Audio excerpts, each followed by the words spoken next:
Welcome to my RP classes. আজি মই তোমালোকক বাস্তৱ সংখ্যা শিকাম চেপ্টাৰ 1। এতিয়া চোৱা তোমালোকে সকলোৱে জানা যে বাস্তৱ সংখ্যা কি? বাস্তৱ সংখ্যা কি যে ধৰি লোৱা এডাল সংখ্যা ৰেখা। কি? এডাল সংখ্যা ৰেখা। ইয়াৰ এই সংখ্যা ৰেখাডালৰ এইটো ধৰি লোৱা 0। ঠিক আছে? এইফালে কি থাকিব? এইফালে যোগাত্মক সংখ্যাবোৰ থাকিব আৰু এইফালে ঋণাত্মক সংখ্যাবোৰ থাকিব। এইফালে -1 -2 -3 এনেকৈ থাকিব আৰু এইফালে 1 2 3 4 এনেকৈ গৈ থাকিব। এতিয়া চোৱা আমি এটা যিকোনো সংখ্যা ধৰি লোৱা ললো, যিকোনো এটা সংখ্যা ধৰি লোৱা 4 ভাগৰ কিমান 3, 4 ভাগৰ 3 ধৰি লোৱা এটা সংখ্যা -6 ভাগৰ 2, ধৰি লোৱা এটা সংখ্যা যে 7 ভাগৰ 22। ঠিক আছে? এনেকুৱা আমি তিনিটা সংখ্যা ধৰিলো। কি এইটো সংখ্যা 4 ভাগৰ 3, এইটোৰ আমি সংখ্যা ৰেখাডালত বহাব পাৰিম নে নোৱাৰিম? পাৰিম, নিশ্চয় পাৰিম। এইটো কিমানত বহিব? এনেকুৱা মানত বহিব, এনেকুৱা এইখিনি কোনোবাত বহিব, 0 আৰু 1 ৰ মাজত বহিব, ইয়াত কোনোবা ঠাইত বহিব। 6 ভাগৰ বিয়োগ 2, এইটো 6 ভাগৰ বিয়োগ 2 হলে কোনফালে বহিব? এইখিনিত বহিব, এইখিনিত বহিব। 0 ৰ পৰা 0 আৰু -1 ৰ মাজত বহিব আৰু 7 ভাগৰ 22 এইটো কি হ'ব? 3 পইণ্ট সামথিং হ'ব, কাৰণ 7 ভাগৰ ঠিক আছে 7 ভাগৰ 22 এইটো 3.14 মান হ'ব। গতিকে এইটো এইখিনিত বহিব। মানে এনেকুৱাকৈ আমি যিকোনো এটা সংখ্যাক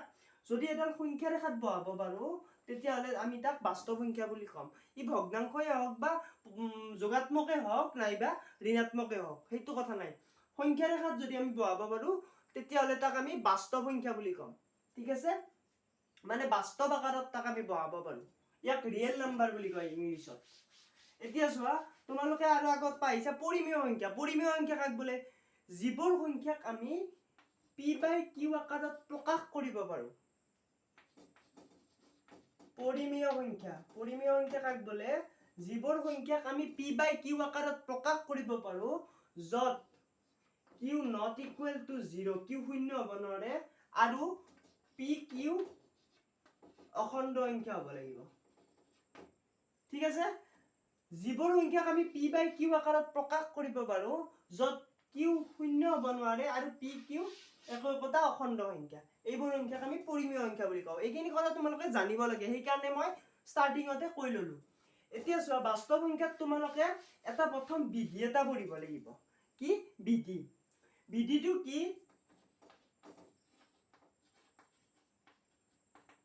ইউক্লিডৰ বিভাজন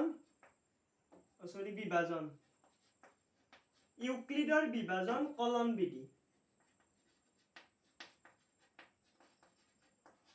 ইউক্লিডৰ বিভাজন কলন বিধি। ঠিক আছে? বা ইউক্লিডৰ বিভাজন বিধি বুলিও ক'ব পাৰিম, নাইবা ইউক্লিডৰ বিভাজন প্ৰমেয়িকা বুলি। ইয়াত কিতাপত প্ৰমেয়িকা আছে, সেইবাবে তোমালোকক প্ৰমেয়িকা মই কৰি লিখি দিছো। চোৱা কলন বিধি বুলিও ক'ব পাৰি। এতিয়া চোৱা ইউক্লিডৰ বিভাজন প্ৰমেয়িকা মানে কি? আমি দুটা সংখ্যা a আৰু b যদি দিয়া থাকে, যদি দুটা সংখ্যা a আৰু b দিয়া থাকে তেতিয়াহ'লে আমি অদ্বিতীয় সংখ্যা q আৰু r পাম। ঠিক আছে? দুটা অখণ্ড সংখ্যা a আৰু b দিয়া থাকিলে আমি দুটা অদ্বিতীয় সংখ্যা পাম, যি দুটাক আমি কি বুলি কম? q আৰু r। তে চোৱা দিয়া আছে ধৰি লোৱা a আৰু b দুটা অখণ্ড সংখ্যা, ইয়াতে যোগাত্মক অখণ্ড সংখ্যা। a আৰু b যোগাত্মক অখণ্ড সংখ্যা হলে আমি অদ্বিতীয় দুটা সংখ্যা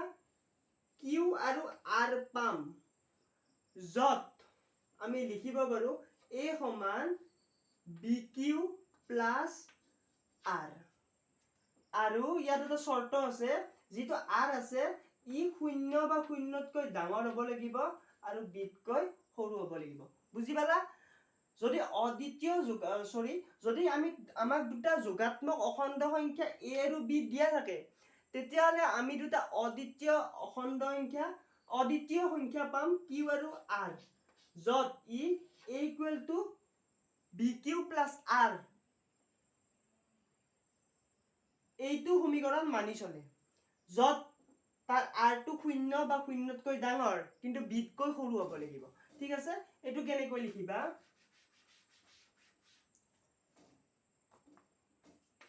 দুটা যোগাত্মক অখণ্ড সংখ্যা a আৰু b দুটা যোগাত্মক অখণ্ড সংখ্যা a আৰু b দিয়া থাকিলে দুটা যোগাত্মক অখণ্ড সংখ্যা a আৰু b দিয়া থাকিলে আন দুটা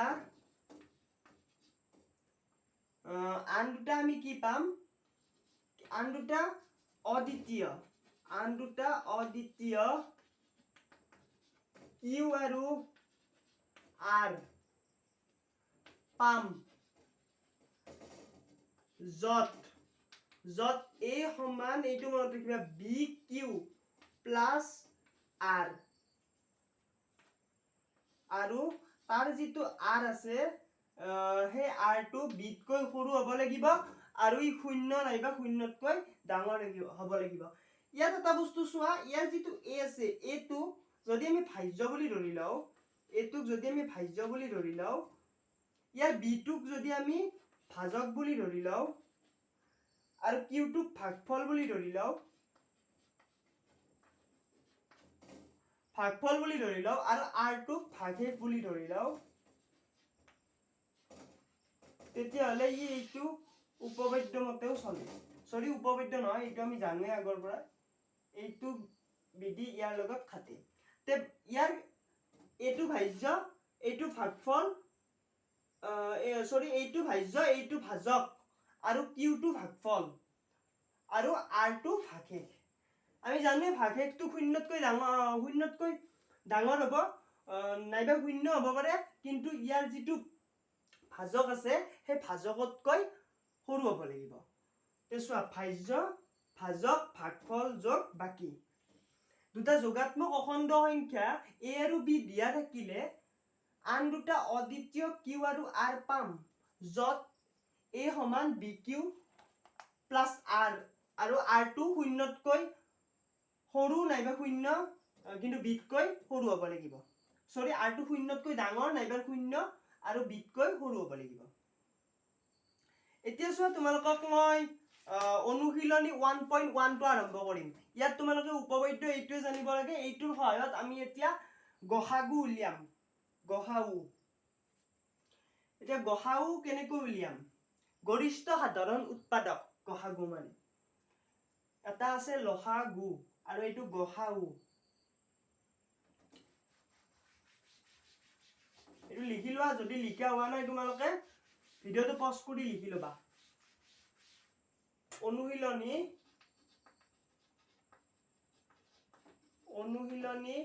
1.1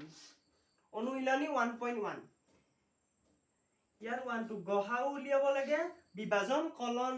বিধি ব্যৱহাৰ কৰি অৰ্থাৎ ইউক্লিডৰ কলন বিধি ব্যৱহাৰ কৰি এতিয়া চোৱা কি দিয়া আছে 1 টো কি দিয়া আছে এটা আছে 135 আৰু আনটো দিয়া আছে 225 এতিয়া চোৱা সমাধান আমি কেনেকৈ উলিয়াম পদ্ধতিটো চাবা প্ৰথমতে আমি কি কৰিম প্ৰথমতে আমি ইয়াৰ কোনটো ডাঙৰ চাই লম যিটো ডাঙৰ হয় সেইটো হ'ব কি ভাজ্য হ'ব আৰু যিটো সৰু হয় এইটো তোমাৰ ভাজক হ'ব ডাঙৰটো মানে ইয়াত 225 টো ডাঙৰ গতিকে এইটো ভাজ্য হ'ব আৰু এইটো ভাজক হ'ব অৰ্থাৎ a b আমি q আৰু r টো উলিয়াব লাগে মানে ধৰি লোৱা ইয়াত লিখি দিবা ইয়াত 225 টো ডাঙৰ 135 তকৈ ঠিক আছে এতিয়া আমি লিখিম 225 আৰু 135 ৰ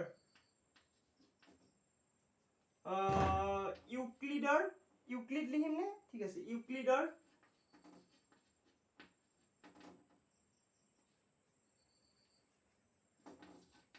প্ৰমেয়িকা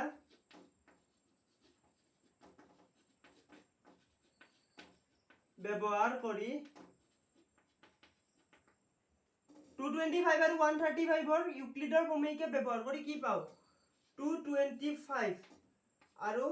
এতিয়া চোৱা আমি যদি 225 135 এৰে কিমান টাইমছ কৰিব পাৰো এবাৰ কৰিব পাৰো এবাৰ যদি কৰো ইয়াত 135 হ'ব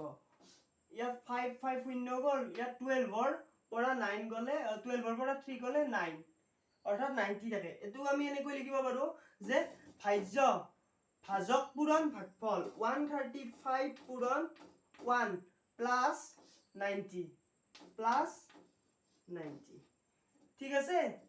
এতিয়া চোৱা ইয়াত যেটো ভাগেক আছে ভাগেকটো শূন্য নহল যেহেতু এইটো শূন্য নহল গতিকে আমি এতিয়া কি কৰিব পাৰো যে আকৌ ভাগেক 90 not equal to 0 এতিয়া চোৱা এইটো শূন্য নহল এতিয়া আমি কি কৰিম ইয়াৰ যেটো ভাগেক উলিয়া পালো সেই ভাগেক আৰু ইয়াৰ যেটো ভাজক আছে সেই দুটাৰ মাজত ইউক্লিডৰ কলম বিধি ব্যৱহাৰ কৰি আমি এনেকৈ লিখি লম যেতিয়ালৈকে ইয়াৰ ভাগেকটো শূন্য নহয় তেতিয়ালৈকে আমি এইটো প্ৰসেস কৰি থাকিম আৰু যেতিয়াই তাৰ ভাগেকটো শূন্য হয় তেতিয়াই সেই যেটোত ভাগেকটো শূন্য হয় তাৰ ভাজকটোই হ'ব গহাও তে চাই থাকা গম পাবা এইটো প্ৰথমটো কৰিলো কোৱেশ্চনটো এই দুটা দিয়া আছে এই দুটা ব্যৱহাৰ কৰি পালো ইয়াৰ এইটো ভাজক আমি এইটো ভাগফলটো 1 পালো আৰু ভাগেকটো 90 পালো এতিয়া ইয়াৰ ভাজক আৰু ইয়াৰ যেটো ভাজক আছে 135 আৰু 90 এই দুটা ভাগেক আৰু ভাজক এই দুটা ব্যৱহাৰ কৰি আমি ইউক্লিডৰ কলম বিধি ব্যৱহাৰ কৰি আগৰ দৰে কৰিম তে চাবা যেহেতু ইয়াৰ ভাগেকটো শূন্য নহয় গতিকে আমি কি লিখিম 90 আৰু 135 90 আৰু 135 90 আৰু 135 ইউক্লিডৰ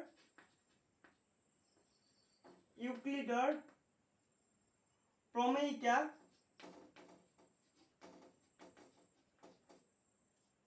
uh, 90 আৰু 135 ইউক্লিডৰ প্ৰমেয়িকা ব্যৱহাৰ কৰি বা প্ৰয়োগ কৰি পাও কি পাও যে 135 টো ডাঙৰ গতিকে আমি এনেকৈ লিখিব পাৰো 135 টো 90 কৈ ডাঙৰ ঠিক আছে এই দুটো যেতিয়া ব্যৱহাৰ কৰিম ইয়াৰ ডাঙৰটো ভাজ্য হ'ব আৰু সৰুটো ভাজক হ'ব গতিকে 135 টো লিখি দিলো এবাৰ ডাঙৰ বুলি গতিকে এতেকে 135 সমান 90 এতিয়া আগৰ দৰে কৰি চাবা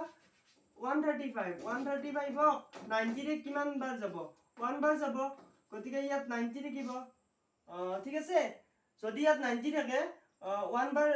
যায় তেতিয়া হলে ইয়াত 45 থাকিব অৰ্থাৎ ইয়াৰ ভাগ যেটো ভাগফল পালো ভাগেক পালো হেতু আমি 45 পালো এতিয়া চোৱা কি লিখিম এইবাৰ এনেকৈ লিখিম যে into 1 plus 45 135 equal to 90 into 1 plus 45 এতিয়া চোৱা ইয়াত আমি লিখিব পাৰো যে ইয়াৰ যেটো ভাগেক আছে ভাগেকটো শূন্য নহল এইবাৰ শূন্য নহল যে ভাগেক 45 not equal to 0 যেহেতু ভাগেক 45 টো শূন্য নহল গতিকে আমি ইয়াৰ নেক্সট খিনি মই ইয়াত লিখি দিছো ইয়াৰ পাছৰ খিনি মই ইয়াত লিখি দিম যেহেতু ভাগেক 45 টো শূন্য নহল গতিকে আমি ইয়াৰ যেটো ভাগেক পালো এই ভাগেক আৰু ভাজকটোৰ মাজত আকৌ আমি বিভাজন কলন বিধি ব্যৱহাৰ কৰিম ইউক্লিডৰ আগত যেহেতু ইয়াৰ ভাগেকটো আৰু ভাজকটোৰ মাজত কৰিছিলো কৰি ফেলে আমি এইখিনি পালো গতিকে এইখিনিতো যেহেতু ইয়াৰ ভাগেকটো শূন্য নহল যদি শূন্য হয় বেলেগ কথা যদি শূন্য নহয় তেতিয়া হলে আমি আকৌ আগৰ দৰে 45 আৰু এই 90 ৰ মাজত কৰিব লাগিব যে এতিয়া 45 ইয়াত লিখিব পাৰা 45 আৰু 90 ৰ মাজত ইউক্লিডৰ প্ৰমেয়িকা প্ৰয়োগ কৰি কি পাও ইউক্লিডৰ প্ৰমেয়িকা প্ৰয়োগ কৰি কি পাও 90 ইকুৱেল টু 45 টু ভাজক ইয়াত লিখি দিয়া বাৰু এনেকৈ লিখি দিলো 90 টু ডাঙৰ 45 তকৈ গতিকে 90 ইকুৱেল টু 45 ইনটু কিমান বাৰ দুবাৰ যদি কৰো 90 হয় প্লাস 0 তে চোৱা এই ক্ষেত্ৰত আমি কি পালো 90 আৰু 45 ৰ মাজত কৰিলে আমি কি পাও ইয়াৰ যিটো ভাগ ঠিক আছে ভাগে একটো 0 পাও গতিকে এই ক্ষেত্ৰত আমি এই যেটো ইউক্লিডৰ প্ৰমেয়িকা ব্যৱহাৰ কৰিলো এই দুটাৰ মাজত কৰি আমি এইখিনি লৈকে পালো গতিকে যেটো ষ্টেটতে আমি ইয়াৰ ভাগেটো 0 পাও তাতে এটো ষ্টপ কৰি দিম আৰু হেইটোৰ যেটো ভাজক হ'ব সেই ভাজকটোই হ'ব তাৰ গসাউ গৰিষ্ঠ সাধাৰণ উৎপাদক এতিয়া চোৱা যে এনেকৈ লিখিব পাৰা যিহেতু ভাগশেষ সমান 0 ভাগশেষ সমান 0 গতিকে ভাগশেষ সমান 0 আৰু ভাজক কিমান এই ক্ষেত্ৰত 45 ভাজক হল 45 গতিকে এতেকে গ হা উ অৰ্থাৎ গৰিষ্ঠ সাধাৰণ উৎপাদক 135 আৰু 225 ৰ কিমান হ'ব 45 তে চোৱা বুজি পালানে প্ৰথমতে কি দিছে গৰিষ্ঠ সাধাৰণ উৎপাদক উলিয়াব দিছে ইউক্লিডৰ প্ৰমেয়িকা ব্যৱহাৰ কৰি 135 আৰু 225 ৰ উলিয়াব লাগে আমি ইয়াত প্ৰথমতে কোনটো ডাঙৰ উলিয়াব লাগিব 225 ডাঙৰ গতিকে 225 টো ভাজ্য আৰু 135 ক আমি ভাজক হিচাপে ধৰিলো এতিয়া দুটাৰ পৰা আমি ইউক্লিডৰ প্ৰমেয়িকাৰ পৰা a = bq + r ৰ দৰে ৰূপত লিখি ললো ভাজ্য সমান ভাজক পূৰণ ভাগফল যোগ বাকি ঠিক আছে এতিয়া চোৱা ইয়াৰ যেটো ভাগশেষ আছে এই ভাগশেষটো এই ক্ষেত্ৰত আমি 0 নাপালো ভাগশেষটো যদি আমি 0 নাপাও ইয়াৰ যেটো ভাগশেষ আছে ভাগশেষ আৰু ভাজক দুটা ব্যৱহাৰ কৰি আকৌ আগৰ দৰে প্ৰমেয়িকা ব্যৱহাৰ কৰিব লাগিব সেই দুটাৰ মাজত যেতিয়া কৰিলো আমি দেখিলো ইয়াত 135 টো ডাঙৰ গতিকে 135 টো ভাজ্য হ'ব আৰু 90 টো ভাজক হ'ব তেনেদৰে কৰিও আমি শেষত ফলটো 45 পালো গতিকে এই প্ৰচেছটো আৰু কৰিব লাগিব কিহৰ মাজত কৰিম এইবাৰ ভাগশেষ 45 আৰু ভাজক 90 ৰ মাজত এই দুটাৰ মাজত যেতিয়া আমি এটো কৰিলো ইয়া 90 টো ডাঙৰ ভাজ্য হ'ব আৰু 45 টো ভাজক হ'ব ইয়াত কিন্তু আমি এইবাৰ ভাগশেষটো 90 পালো 0 পালো সৰি 0 পালো যেতিয়া 0 পালো আমি এই প্ৰচেছটো শেষ কৰি দিম আৰু যি দুটাৰ মাজত আৰম্ভণিত কৰিছিলো সেই দুটাৰ গসাগুটো আমি এই ক্ষেত্ৰত পাই যাম কোনটো হ'ব লাষ্ট a = bq + r ৰ যেটো ৰূপৰ ভাজক আছে সেই ভাজকটো তাৰ গসাউ হ'ব ঠিক আছে আৰু নেক্সটটো কৰিলে ভালকৈ বুজি পাবা এটো লিখি লবা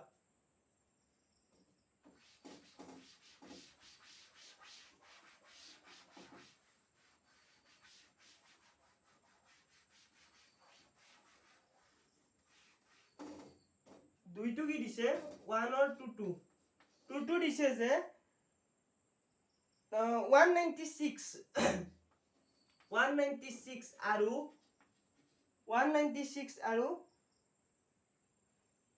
38,220 তে চোৱা এই দুটা দিছে এতিয়া আমি প্ৰথমতে কি কৰিম ইয়াৰ ডাঙৰ কোনটো যে সমাধান ইয়াত এটো লিখি লবা ফাৰ্স্ট লাইন ইয়াত 220 এইটো 196 তকৈ ডাঙৰ ঠিক আছে এতিয়া এইটো কি হ'ব ভাজ্য হ'ব আৰু এইটো হ'ব ভাজক আমি ফাৰ্স্ট কি লিখিম যে 196 আৰু 38220 0 পৰা বা ঠিক আছে মাজতো দিব পাৰা ইউক্লিডৰ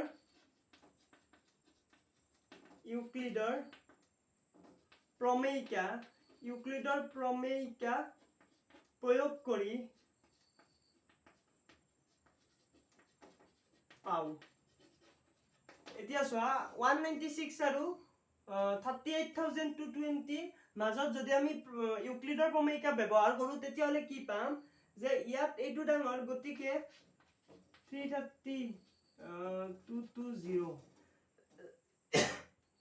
196 এৰে যদি আমি হৰণ কৰো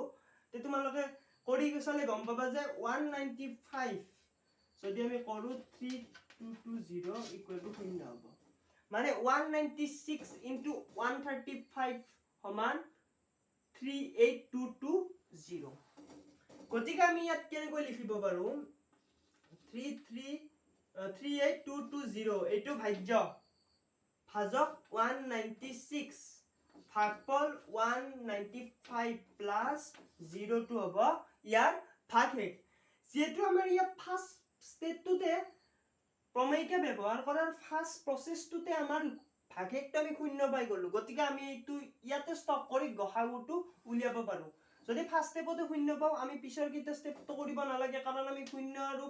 196 ৰ মাজত আৰ প্ৰমেয়িকা ব্যৱহাৰ কৰিব নোৱাৰো গতিকে ইয়াৰ এই ক্ষেত্ৰত ভাজক কি এই ক্ষেত্ৰত ভাজক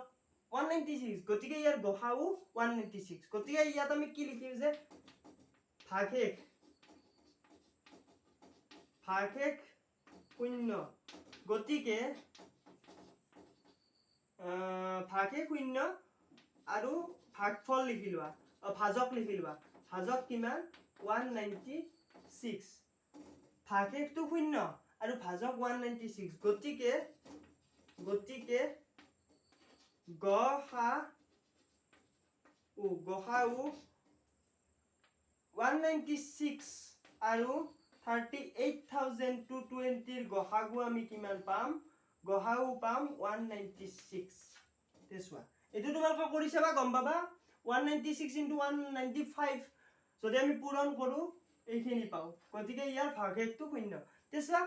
এইটো সহজে হল এইটো এটা স্টেপতে হৈ গল যেহেতু আমি ভাগশেষটো শূন্যই পাই গলো প্ৰথমবাৰতে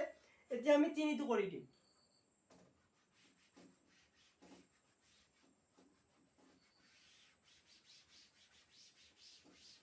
তিনিটো কি দিছে তিনিটো দিছে তোমালোকক এটো 867 আৰু 867 আৰু কিমানৰ মাজত 255 867 আৰু 255 চোৱা সমাধান ইয়াত প্ৰথমতে কি লিখিম ইয়াত কি লিখিম ইয়াত ভাজ্য কোনটো হ'ব 867 এইটো ডাঙৰ 255 তকৈ এইটো ডাঙৰ এতিয়া আমি লিখিম 867 আৰু 255 ৰ মাজত ইউক্লিডৰ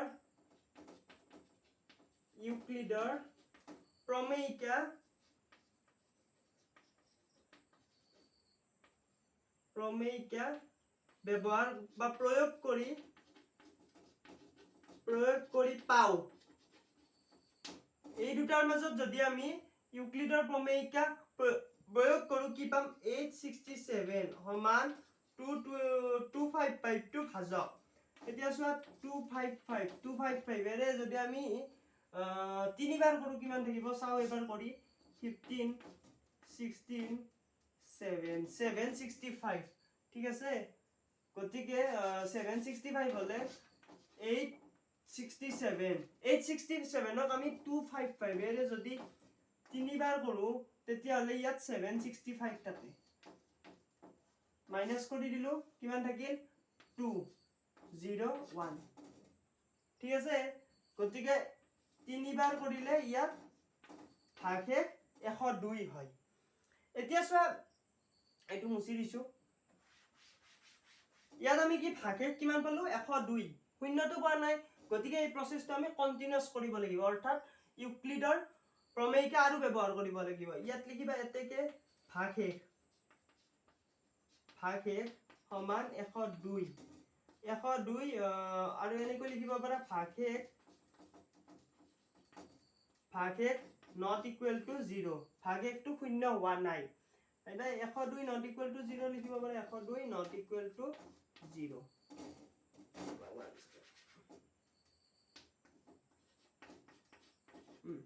এতিয়া চোৱা যেহেতু 102 not equal to 0 গতিকে আমি এইবাৰ ইউক্লিডৰ প্ৰমেয়িকা কিহৰ মাজত ব্যৱহাৰ কৰিম 102 আৰু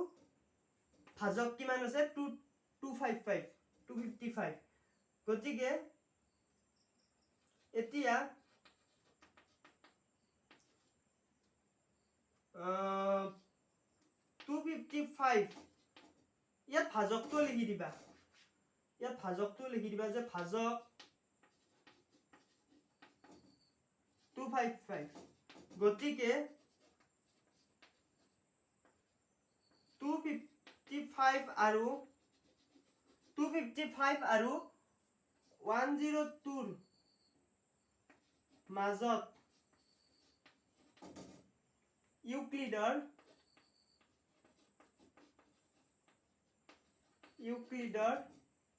255 আৰু 102 মাজত ইউক্লিডৰ প্ৰমেয়িকা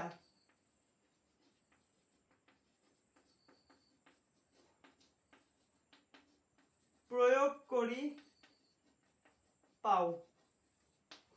255 আৰু 102 মাজত ইউক্লিডৰ প্ৰমেয়িকা প্ৰয়োগ কৰি পাও কি পাও যে এই ক্ষেত্ৰত আমি কি 255 টো 102 কৈ ডাঙৰ গতিকে এইটো আমাৰ কি হ'ব ভাজক ভাজ্য এতেকে 255 সমান 102 ইনটু এতিয়া চোৱা 102 দুবাৰ যদি যায় 4 0 2 204 গতিকে 255 102 দুবাৰ 204 ইয়াত কিমান থাকিল 1 ইয়াত 5 51 ঠিক আছে ইয়াত দুবাৰ গলিলে এবাৰ 51 হ'ব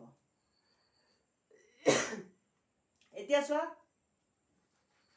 এই 51 টো শূন্য নহল গতিকে ইয়াত লিখা আছে 51 not equal to 0 যত ভাজক 102 আকৌ এবাৰ কি কৰিব লাগিব ইয়াৰ যেটো ভাগশেষ আছে 51 আৰু ভাজক আছে 102 এই দুটাৰ মাজত এইবাৰ কৰিম কি 102 আৰু 51 ৰ মাজত ইউক্লিডৰ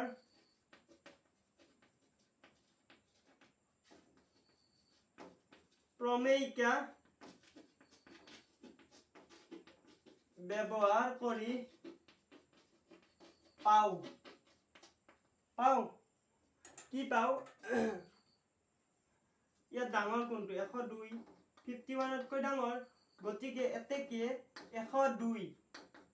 51 into 2 plus 0 51 into 2 মানে 102 হয় গতিকে ইয়াৰ ভাগশেষটো ডাইৰেক্ট শূন্যই হয় এতিয়া চোৱা যেহেতু ইয়াৰ ভাগশেষ শূন্য হ'ল গতিকে এই ক্ষেত্ৰত আমি গৰিষ্ঠ সাধাৰণ উৎপাদক গসাউ পাই যাম গসাউ কি পাম ইয়াৰ ভাজকটো অৰ্থাৎ 51 হ'ব ইয়াত লিখা যে ভাগশেষ সমান 0 ভাগশেষ 0 আৰু ভাজক কিমান পালো ভাজক সমান 51 এতেকে গৰিষ্ঠ সাধাৰণ উৎপাদক কিমান আছে কোৱেশ্চনত ইমান আৰু ইমানৰ মাজত গৰিষ্ঠ সাধাৰণ উৎপাদক কিমান 867,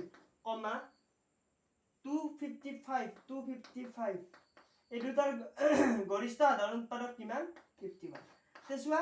ইউক্লিডৰ প্ৰমেয়িকা ব্যৱহাৰ কৰি গৰিষ্ঠ সাধাৰণ উৎপাদক কেনেকৈ উলিয়াই তোমালোকে শিকিলা ইয়াৰ নেক্সট ভিডিঅত মই 1.1 ৰ 2 শিকাম তে ধন্যবাদ